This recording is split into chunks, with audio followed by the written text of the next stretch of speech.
안녕하십니까. 감사 스마일입니다. 2월 20일 목요일 아침 방송 기쁘게 시작하겠습니다. 오늘의 한 줄 명언은 타인이 너를 무엇으로 생각하는지는 중요치 않다.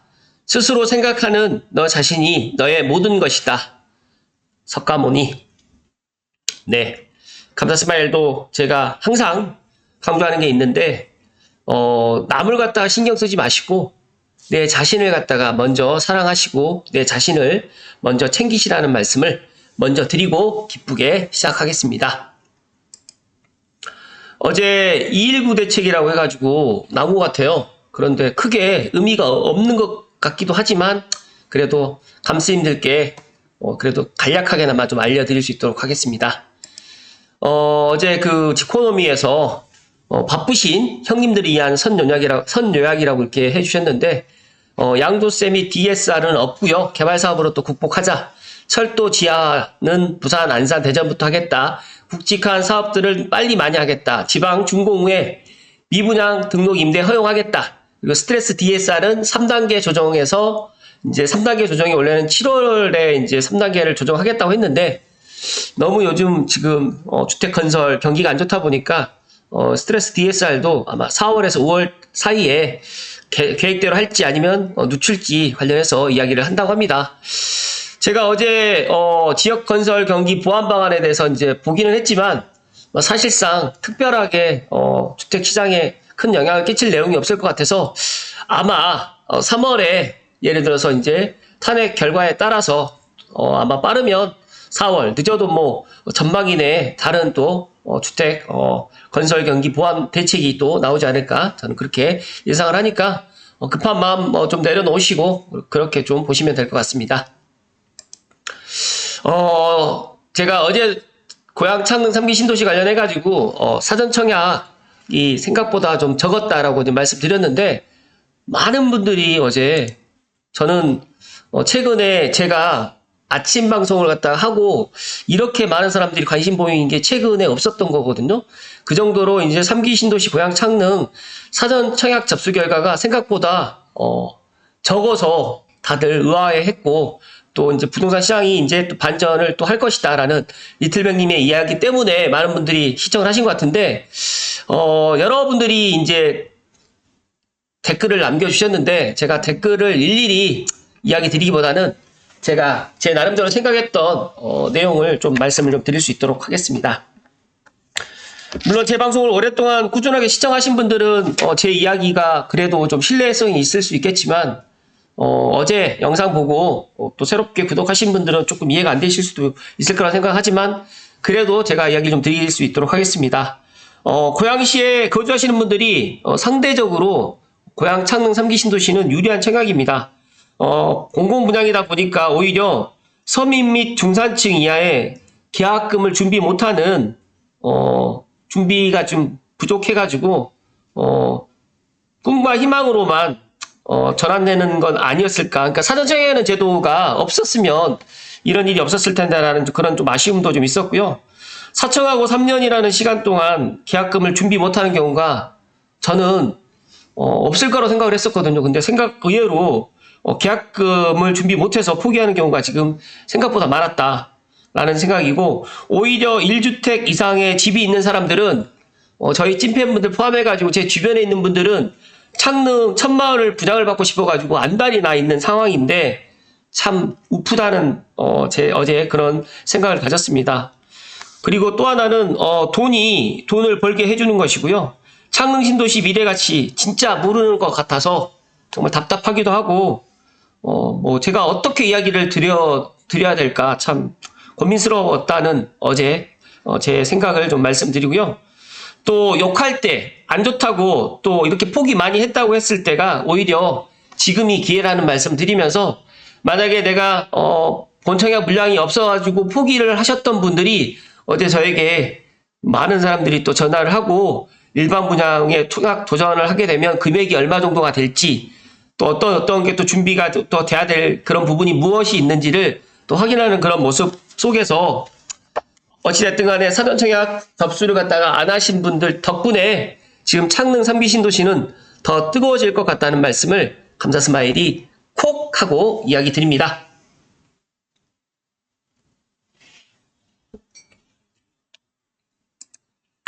어찌됐든 간에 일반 분양 물량이 지금 373세대가 증가를 해서 원래는 경기도라든지 서울에 거주하신 분들은 추첨도 아예 없었는데 이 일반 물량이 증가가 됐기 때문에 아마 오늘하고 내일 정말 많은 사람들이 서울 경기도에서 고양시 창릉 신도시의 첫마을에 도전을 갖다 할 것이라는 말씀을 감사 스마일이 드립니다.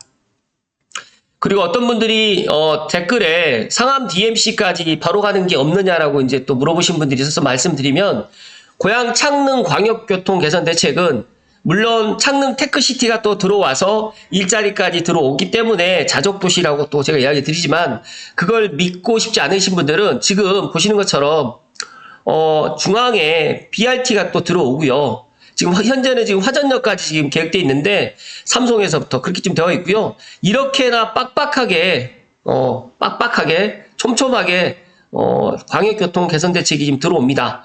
여기에 지금 빠져 있는 거는 서울 광명간 고속도로도 지금 빠져 있고, 그리고 이제 고양 양계간 고속도로도 지금 빠져 있는데, 이것까지 들어온다고 하면 제가 생각했을 때 고양 창릉 신도시는 제가 계속해서 이야기 드리잖아요. 3대 업무지구를 환승 없이 30분 이내로 갈 수 있다. 그리고 우리가 많은 사람들이 기대하고 있는 용산국제업무지구도 바로 물리적 거리가 10km 정도밖에 떨어져 있지 않습니다. 15km 정도밖에. 그리고 자차 접근성이 이제 보시는 것처럼 강변북로 확장이라든지 수색교 확장이라든지 중앙로에서 제2 자유로 또 연결도로까지 이렇게 촘촘하게 들어가 있다 보니까 제가 생각했을 때는 아마 많은 사람들이 이제 창릉에 첫마을이 이제 분양이 끝나고 나면 더 많은 사람들이 관심을 가질 것이고, 이제 오늘하고 내일 이제 일반 청약에서 이제 일반 말 그대로 이제 청약에 많은 사람들이 몰리면서 또 창릉 신도시를 바라보는 것들이 좀 많이 달라질 거라는 말씀을 감사스마일이 더욱 강조해서 이야기 드립니다.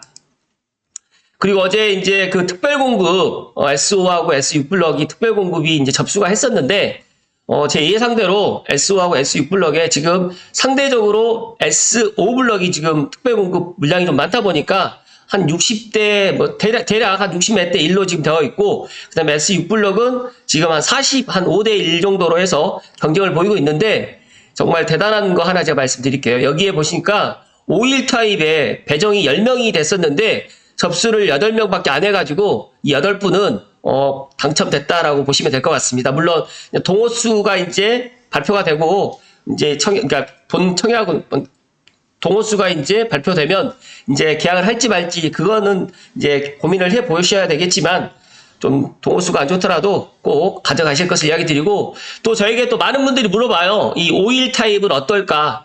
제가 생각했을 때 5일 타입이 방이 3개고 또 방을 갖다가 이제 방 2개를 갖다 확장하게 되면, 제가 생각했을 때 고령화 사회로 우리가 가고 있는 이 즈음에서 창릉 신도시는 창릉천과 북한산, 한강, 그리고 더 나가서 신축, 그리고 주변에 모든 것들이 다 새롭게 들어오고 또 인프라들까지 갖춰지기 때문에 더욱더 5일 타입의 인기가 더 높을 것이다. 상대적으로 이제 세대수가 그렇게 많지 않기 때문에 오히려 저는 5일 타입이든 5구 타입이든 5호 타입이든 또 신혼희망타운까지도 긍정적이라는 말씀을 콕콕 이야기 드립니다.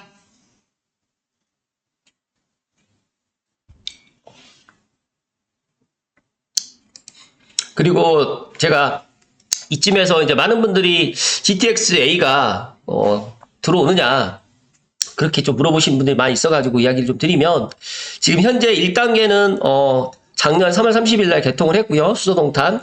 2단계는 운정중앙에서 이제 서울역까지 이제 작년 12월 28일 날 개통을 했습니다.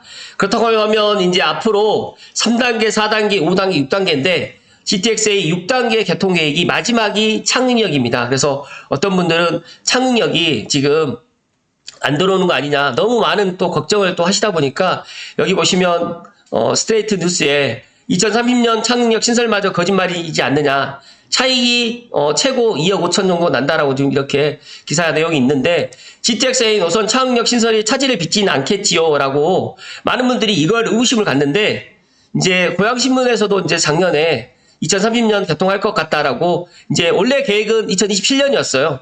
그래서 만약에 늦어진다고 하더라도 2028년이라고 이야기를 했다가 이제 2030년으로 해서 변경 추진을 하게 되는데, 일단 현재는 2단계 역사 실시 설계로 지금 가고 있고, 제가 확인한 바에 의하면 지금 GTX-A 착륙 들어오는 데가 컴팩트 시트로 만들어야 되고, 또 지하에 고양 은평선으로 해가지고 이제 더블 역세권이 되다 보니까 지금 이거를 실시 설계를 갖다 지금 계획보다 좀 다시 지금 하고 있는 것 같습니다. 그런데 저는 이제 마지막 운정 중앙에서 착륙역을 개통하는 이 시점, 마지막 이제 삼성역 개통하고 난 다음에 2030년에 개통을 갖다 한다라고 저는 생각을 하고 있고, 왜 그러냐면 이 GTX-A 노선 자체가 민자 노선이에요. 지금 그러다 보니까 SG 레일에서 이걸 갖다가 무턱대고 그냥 안 할 수는 없고, 더 나가서 이제 착륙역은 LH에서 비용을 다 전액 부담을 해가지고 만들어주는 거다 보니까 안 할 수는 없다. 만약에 이제 2030년 개통이 늦춰질 수도 있을 수도 있겠지만 개통이 안 되는 건 아니다라는 말씀을 오늘 다시 한번 강조해서 이야기 드리고, 여기에서 이제 제가 작년에도 그런 이야기 드렸지만 올해 수서역을 갖다 간다. 내년에 수서역을 간다라고 제가 이야기 드렸는데, 이제 SG 레일에서 이제 개통 시기를 갖다가 이렇게 명시를 좀 해준 것 같습니다. 그래서 지금 삼성역 무정차로 가는 게 내년 6월입니다. 그러니까 내년 6월이라고 하면 오늘 기준으로 해가지고 한 1년 한 4개월 정도 지금 남은 거거든요. 3, 4, 5, 6. 그러니까 1년 한 4개월, 뭐 3개월 정도 남았는데, 제가 생각했을 때 지금 GTX-A 서울에서 운정중앙역, 그 다음에 수서역에서 동탄까지만 운행을 하고 있는데도 사람들이 이렇게 뜨거운데, 내년에 이제 삼성역 무정차로 가는 수서를 가거나 동탄을 가거나, 또 반대로 동탄이나 용인에 계시는 분들이 운정중앙역까지나 아니면 서울역까지 올 수 있기 때문에 이 파급 효과는 엄청 클 것입니다. 그렇기 때문에 제가 많은 사람들이 이제 고양시가 집값도 오르지도 않고 지금 뭐 일자리도 없고 배드타운이고 뭐 안 좋은 얘기를 너무너무 많이 하다 보니까 GTX-A 착륙역이 들어오는 것까지도 지금 믿지 못하시는 분들 때문에 제가 오늘 다시 한번 강조해서 이야기를 좀 드리고요. 그리고 이제 2027년 7월에는 삼성역을 갖다가 임시 개통을 갖다가 2호선 연결을 해가지고 한다라고 지금 또 이야기를 하고 있고요. 마지막 5단계 이제 삼성역을 완전 개통을 하는 28년 4월, 이제 28년 4월이 되게 되면 이제 물론 착륙역에서 삼성역까지는 못 가지만 제가 생각했을 때 연신내에서 삼성역까지 10분, 그 다음에 대곡에서 삼성역까지는 넉넉하게 20분, 20분이면 갈 수가 있기 때문에 생각을 한번 해보십시오. 고양시에서 우리가 지금 3호선이나 경의중앙선을 타고 예를 들어서 이제 강남을 간다고 했을 때는 아무리 빨리 가도 1시간 정도 걸리거든요. 그런데 이 GTX-A로 20분 만에 간다. 만약에 킨텍스에서 출발한다고 하면 25분 만에 간다. 운정중앙에서 출발한다고 하면 30분 만에 간다라고 가정하게 되면 어떻게 될까요? 그렇기 때문에 지금 GTX-A의 서북부 구간, 2단계 구간에 있는 GTX 역세권 아파트를 주목을 해야 된다라는 이야기를 제가 작년부터 이야기를 했고, 또 창릉 3기 신도시 천마을을 우리가 모든 걸 다 떠나서 GTX-A가 물론 착륙역이 개통을 하진 않지만 GTX-A가 다니고 있기 때문에 연신내라든지 대곡을 이용해가지고 충분히 이용할 수가 있고, 더 나가서 이제 광역교통망도 들어오게 되면 입주 한 2년만 고생하게 되면 이런 것들을 다 해결할 수가 있는 것이기 때문에 GTX-A 착륙역이 들어오는 창릉 신도시 천마을은 꼭 가져가야 된다는 이야기를 제가 목 터져라 지금 이야기를 드리고 있는 겁니다. 하지만 이런 이야기까지 믿고 싶지 않으신 분들은 뭐 믿지 않으셔도 되지만, 제가 생각했을 때 시간이 지나면 분명히 후회를 할 수밖에 없고, 그리고 고양시의 부동산 가격, 고양시의 아파트 가격이 언제까지 6억에서 9억 사이에 머물러 있지는 않을 것이다. 빠르면 올 하반기, 늦어도 내년 6월 전후에, 그러니까 즉 다시 말해서 삼성역 무정차 가는 그 시점에는 달라질 거라는 말씀을 감사스마일이 거듭 강조해서 이야기 드립니다.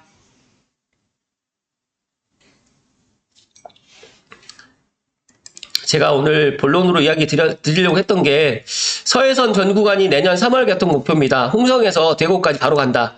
이제 서화성에서 원시 구간이 이제 공정률이 거의 한 87.5%, 88%를 지금 보이고 있다 보니까 내년 1사분기에, 내년 1분기 내에 이제 서해선, 즉 다시 말해가지고 이제 고양시 대곡역에서 일산역에서 서해선을 타고 충남 홍성까지 한 번에 갈 수가 있다는 겁니다. 근데 이것도 엄청난 호재긴 하지만 아직까지 이제 많은 사람들이 이제 이 GTX-A 호재에 대해 가지고 강남까지 한 번에 갈 수가 있고, 그 다음에 동탄까지, 용인까지, 그 다음에 분당까지, 판교까지 이렇게 한 번에 갈 수 있다라는 것들을 제가 계속해서 이야기 드리면 아직까지 지금 먼 앞으로 한 10년 후를 갖다 이야기를 하는 것처럼 느껴지는 것 같습니다. 하지만 빠르면 일단 서해선도 내년 1, 4분기 내에 이제 충남, 홍성까지 이렇게 또 바로 갈 수가 있기 때문에 일단 고양시를 지금부터 주목을 해도 되고요. 그리고 GTX-A 창릉역도 2030년 전후로 물론 빠르면 더 좋겠지만 2030년엔 아마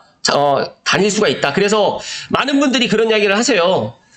그런 생각을 안 해보신지 모르겠지만 2기 신도시인 운정과 검단 신도시를 갖다 제가 예를 들겠습니다. 운정 검단 신도시도 보시면 지금 신도시가 들어가 있지만 운정중앙역 연재 개통을 했습니까? 그 다음에 검단 신도시 같은 경우에도 언제부터 지금 입주를 했는데 지금 이제 올해 이제 인천 검단 1호선 연장이 이제 들어가는 거다 보니까 실제적으로 신도시에 들어갔을 때 광역교통망이 바로바로 들어가는 거는 정말 어렵다. 그래서 선교통 후 입주라는 말이 솔직히 말씀드려가지고 불가능합니다. 하지만 제가 생각했을 때 그나마 3기 신도시 중에서는 그나마 가장 빨리 지금 광역교통망 중에 가장 으뜸인 GTX-A가 고양 창릉에 들어가기 때문에 고양 창릉은 제가 생각했을 때 엄청난 그런 메리트를 갖고 있고 미래 가치가 있고 그리고 서울과 딱 맞붙어 있는 그런 입지다 보니까 많은 사람들이 하남, 교산, 부천, 대장, 남양주, 광수를 갖다서 좋게 평가를 할 수 있겠지만 감사스마일 제 개인적인 생각은 고양 창릉이 최고다. 왜? 3대 업무지구를 환승 없이 한 번에 30분 이내로 갈 수 있는 곳은 유일한 신도시가 창릉 신도시입니다. 그리고 주변 자연환경이라든지 여러 가지 일자리가 없어서 많이 여러 가지로 이제 불비하는 것도 있을 수 있겠지만 창릉 테크시티가 들어오게 되고 그리고 GTX-A가 다니면 자연스럽게 일자리가 또 들어오게 되고 그리고 대기업도 들어올 수밖에 없다는 이야기를 감사스마일이 오늘 거듭 강조를 해드리기 때문에 감스님들 중에서 만약에 서울이라든지 그 다음에 경기도에 거주하시는 분들은 오히려 지금 오늘하고 내일이 기회라는 말씀을 감사스마일 이야기 드리기 때문에 일반 분양 물량이 373세대가 증가했기 때문에 많은 사람들이 아마 창릉에 도전할 거라고 생각을 하고 있고 창릉 천마을은 우리가 지금 생각하는 것 이상으로 앞으로 엄청난 미래가치, 부가가치를 가져다 줄 거라는 말씀을 드리면서 감스님들은 이 기회를 절대 놓치지 마실 것을 감사스마일이 오늘 소망드립니다. 오늘도 끝까지 시청해주신 감사스마일 감스님들께 진심으로 사랑과 존경을 드립니다. 고맙습니다.